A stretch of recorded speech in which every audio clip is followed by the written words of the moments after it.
Bem-vindo, alunos, ao meu canal O Mundo dos Estudantes. Eu sou a Cristina e hoje a aula será sobre cirrose biliar primária. Bom, quando a gente fala em cirrose, é comum essa doença estar associada ao consumo excessivo de bebidas alcoólicas. Porém, não existe apenas um tipo dessa doença. Em alguns casos, sabemos que a sua causa está relacionada a outros fatores, como é o que acontece com a cirrose biliar primária. Essa doença, ela vai consistir em uma condição em que o próprio organismo da pessoa pode desenvolver a doença e pode acontecer mesmo naquelas pessoas que não consomem bebidas alcoólicas. E é um problema que pode causar a falência hepática e levar o indivíduo à morte, se não for tratada corretamente. A cirrose biliar primária ela é também chamada de colangite biliar primária, que é o CBP. Ela é uma inflamação que atinge o fígado, mais precisamente ela vai afetar os ductos biliares menores que ficam localizados no interior do fígado e que se estendem também para as células hepáticas ao redor desses pequenos ductos. As causas, elas são diferentes de outros tipos de cirrose. Geralmente são provocadas por infecções virais, hepatite ou pelo consumo excessivo de bebidas alcoólicas. A cirrose biliar primária, na verdade, ela consiste em uma condição natural do organismo da própria pessoa. Ela é um tipo de doença autoimune, o que significa que o sistema imunológico daquela pessoa começa a atacar o fígado, desencadeando um processo inflamatório.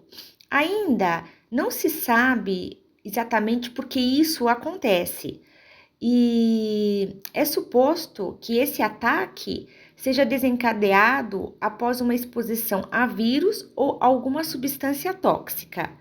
A cirrose biliar primária, ela vai se manifestar com mais frequência em pessoas que já apresentam algum distúrbio autoimune, como o caso de tireoide autoimune, artrite reumatoide, síndrome de Sjögren e esclerodermia. Todos nós sabemos que o nosso fígado, ele já tem uma capacidade de se autorregenerar.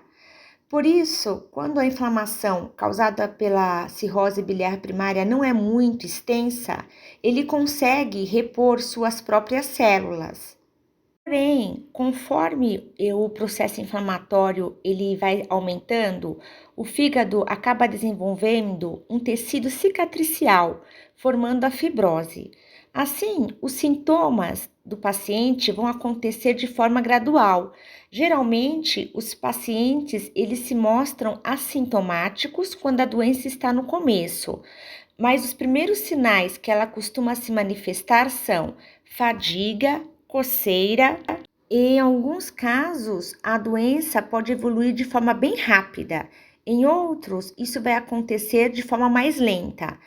E existem também pessoas que evoluem para um quadro grave em cerca de 3 ou 5 anos, e outros podem permanecer de 10 a 15 anos apresentando apenas sintomas leves. Quando o quadro clínico daquela pessoa começa a se agravar, os sintomas que se manifestam são escurecimento da pele, danos aos nervos, seria uma neuropatia, um desconforto na região superior do abdômen, formação de caroços amarelos na pele ou nas pálpebras, amarelamento dos olhos e da pele, chamado de icterícia, acúmulo de líquido no abdômen, que seria a ascite, e inchaços corporais. Como essa doença é um problema que se manifesta por causa das características do sistema imunológico daquela pessoa, ainda não existe uma cura para ela. Porém, é possível adotar um tratamento para retardar ao máximo a sua progressão, né? A abordagem inclui o uso de medicamentos para controlar os sintomas e reduzir a progressão das lesões. Também podem ser tratadas as possíveis complicações, que são provocadas pela cirrose biliar hepática, como a baixa absorção de nutrientes. Nos quadros que são mais graves, onde ocorre um sério comprometimento das funções hepáticas, o paciente pode ser candidato à realização de um transplante de fígado, mas é muito importante ressaltar que se trata de uma condição autoimune e pode se manifestar mais uma vez em alguns pacientes. Porém, nesse caso, é raro que se torne grave de novo. Outro detalhe importante é entender que a espera pelo transplante do fígado no Brasil pode ser bem longa, devido à menor oferta de órgãos para transplante do que pacientes em lista de espera. Mesmo assim, sabemos que são realizados cerca de 2.000 transplantes todos os anos, sendo que esse procedimento ajuda a salvar muitas vidas. Essa doença ela é mais comum em adultos, mais de 95% dos casos ocorrem em mulheres entre 35 e 70 anos de idade. A doença ela tem um padrão de herança familiar, predisposição genética, talvez envolvendo o cromossomo X. Nessa doença, o que acontece é o seguinte: as células T, elas vão atacar os pequenos ductos biliares. As células epiteliais dos ductos biliares, elas são alvos diretos dos linfócitos T, CD4 e CD8. O que vai desencadear o ataque imunológico aos ductos biliares ainda não é conhecido. Porém, a exposição a antígenos, como nas infecções bacterianas ou virais ou agentes tóxicos, pode ser o evento inicial para o início da doença.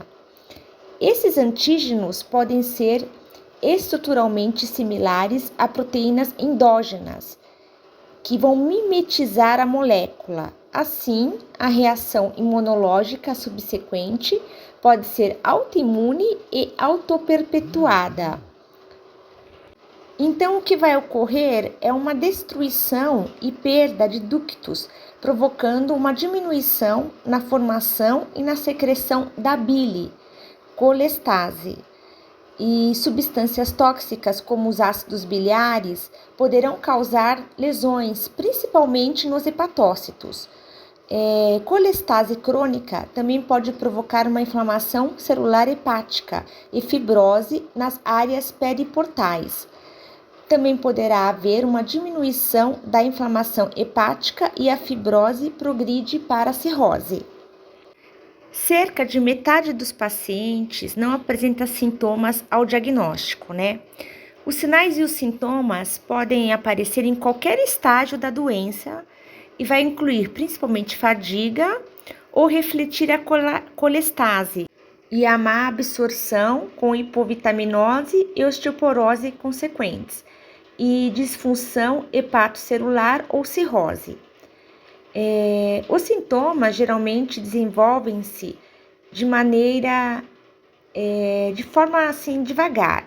Vai primeiro ocorrer pruído, fadiga e secura de boca e olhos, que vão ser os sintomas iniciais em 50% dos pacientes e podem evoluir outros sintomas em meses ou anos.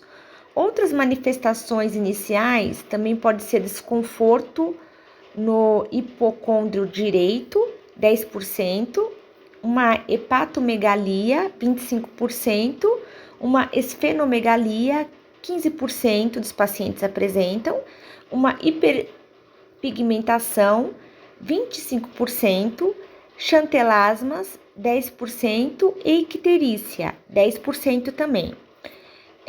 Todas essas características e complicações da cirrose, elas podem ocorrer. A neuropatia periférica e outras alterações autoimunes associadas à cirrose biliar primária também poderão se desenvolver. O diagnóstico é feito através de exames de sangue do fígado, colestase com fosfatase alcalina elevada.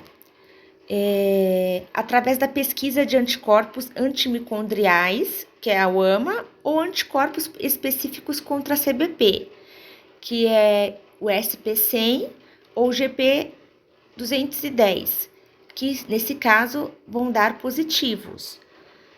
Primeiro pode ser também feito inicialmente uma triagem com exame de FAM, que é o fator antinúcleo, que vai detectar a presença do anticorpo anti-SP100, né?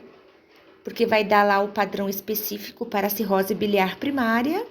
E aí você faz uma pesquisa mais específica para ver se o SP100 realmente está presente no soro daquele paciente.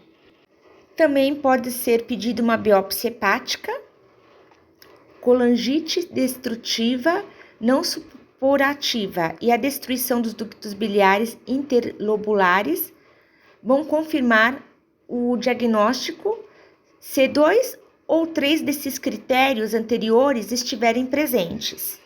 Se temos suspeita de cirrose biliar primária, deve-se realizar exames hepáticos e testes para mensurar a IgM sérica, que é aumentada na CBP. E deve-se também fazer o AMA, que é o anticorpo antimitocondrial. O ensaio imunoenzimático, que é o ELISA, ele tem uma sensibilidade de 95% e uma especificidade de 98% para a colangite biliar primária. Resultados falsos positivos podem ocorrer na hepatite autoimune tipo 1. Outros anticorpos, os anticorpos antinucleares, AANS e anticorpo antimúsculo liso, fator reumatoide, podem estar também presentes. Geralmente essa doença, ela progride para estágios terminais em cerca de 15 a 20 anos, apesar da taxa de progressão variar. Pode não alterar a qualidade de vida do paciente durante muitos anos. Pacientes que são assintomáticos no diagnóstico tendem a desenvolver sintomas após 2 a 7 anos, mas poderão permanecer assintomáticos por 10 a 15 anos. Uma vez desenvolvidos os sintomas, a média de expectativa de vida é de 10 anos.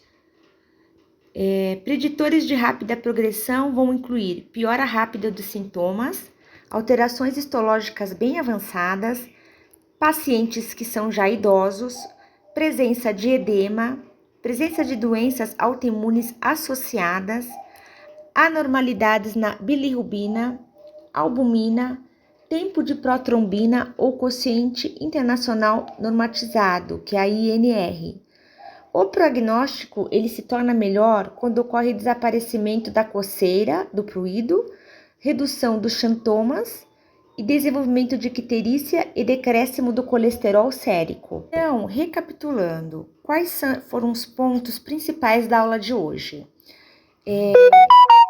Então, a cirrose biliar primária ela é uma doença hepática crônica, colestática e progressiva, causada por um ataque autoimune nos pequenos canais biliares e vai ocorrer quase exclusivamente em mulheres de 35 a 70 anos. Normalmente ela progride para um estágio terminal ao longo de 15 a 20 anos. Quando que devemos suspeitar de uma cirrose biliar primária? Quando os pacientes eles apresentarem níveis séricos elevados de fosfatase alcalina e gama-glutamil transpeptidase, nas aminotransferases minimamente anormais, sobretudo se tem sintomas ou manifestações de colestase, que são pruído, osteoporose, deficiência de vitamina D.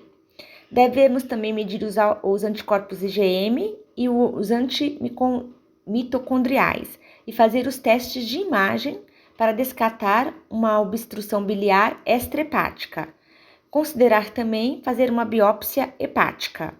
Bom, alunos, a aula de hoje foi essa. Espero que tenham gostado. Se vocês gostarem, não esqueça de deixar o seu like e de se inscrever para as próximas aulas. Obrigada!